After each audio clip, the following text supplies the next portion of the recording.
So with our baby, we are using the pick him up, put him down method. We will, if I hear him crying, I will go in, try to comfort him, pick him up, walk around the room, just kind of rock him, and then I will put him back down while he's still awake once he's calmed down. We have tried the crying out or Ferber method, and I just couldn't bear to hear him crying. So I eventually just started picking him up, and it actually started working for us.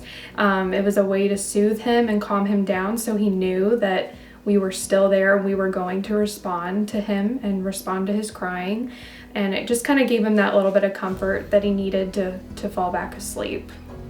For parents who struggle with the idea of not being able to physically comfort their crying baby, the pick up, put down method can be a good middle-of-the-road approach.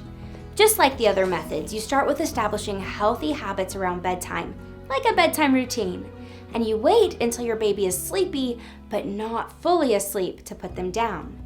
Once you've put your sleepy baby down in their crib, you leave the room. If your baby starts fussing, wait and see if he can settle without needing your help. If he starts becoming very upset, you can go in and pick him up. Reassure him and wait until he settles.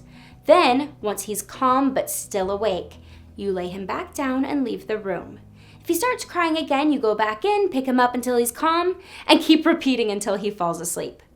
This method may take a little longer than other methods to start seeing improvements, but most families say that by the 3-week mark, their baby starts learning to fall asleep independently and staying asleep longer stretches. Babies who are more easygoing will catch on sooner than those who are quite stubborn.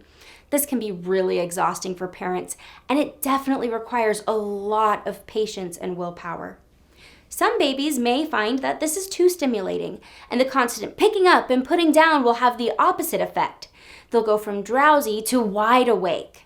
If that's your baby, you have 2 choices. You can stick it out and hope that your baby will eventually get the idea that the crib is for sleepy time, or just try a different method. It may come down to a battle of wills between you and your baby. Most baby sleep experts say that this method works best for babies who are under the age of 8 months. If they're older than that, they may start viewing it as a game. If you do decide to try this method with an older baby, it may be best to just lay your child down every time he sits or stands up instead of picking him up. Gauge your child's reaction and adjust accordingly.